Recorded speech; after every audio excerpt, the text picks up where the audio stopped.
क्या कुदरत का कहर इतना बड़ा हो सकता है कि उसकी गूंज क्रेमलिन तक सुनाई दे? उत्तर प्रदेश में अनसीजनल बारिश और मौत के तूफान ने वो तबाही मचाई है जिसने पूरे देश को सुन कर दिया है। 100 से ज्यादा लाशों का ढेर है, उखड़े हुए पुल और हवा में उड़ते हुए घर। लेकिन इस ट्रेजेडी में एक ऐसी बात हुई है जो इंटरनेशनल हेडलाइंस बन गई है। रशियन प्रेसिडेंट व्लादिमीर पुतिन का डायरेक्ट मैसेज। आज हम ढूंढेंगे उस सवाल का जवाब, क्या ये सिर्फ एक मौसम की खराबी थी या एक ऐसी डिजास्टर जिसने इंडिया की कैलामिटी को ग्लोबल डिप्लोमेटिक स्टेज पर लाकर खड़ा कर दिया है।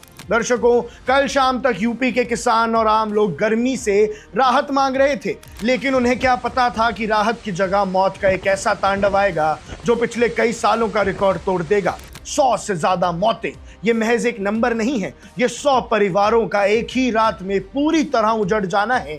और ब्लेम किसको करे? इस कहानी का सबसे बड़ा और शॉकिंग मोड़ तब आया जब रशियन प्रेसिडेंट व्लादिमीर पुतिन ने ऑफिशियली कंडोलेंस मैसेज भेजा।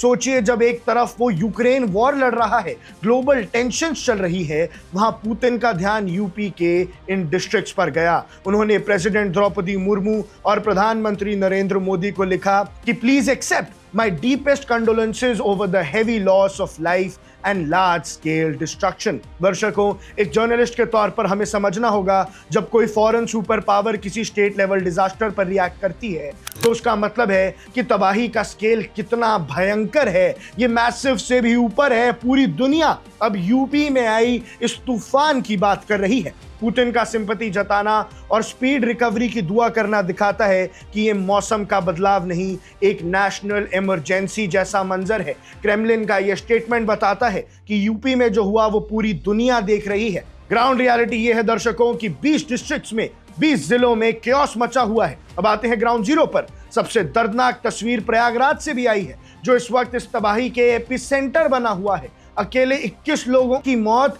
सिर्फ प्रयागराज में हुई है। सीतापुर हो, रायबरेली हो या कानपुर देहात, हर जगह कहानी एक ही है। कल शाम जब मिट्टी का तूफान उठा तो शहरों में अंधेरा छा गया। 100 किलोमीटर प्रति घंटा से ज्यादा की रफ्तार से चलती हवाओं ने लोहे के होर्डिंग्स को कागज की तरह लपेट दिया। लोग अपने घरों में थे ये सोचकर कि सुरक्षित हैं, लेकिन उनकी छतों ने ही उनका साथ छोड़ दिया।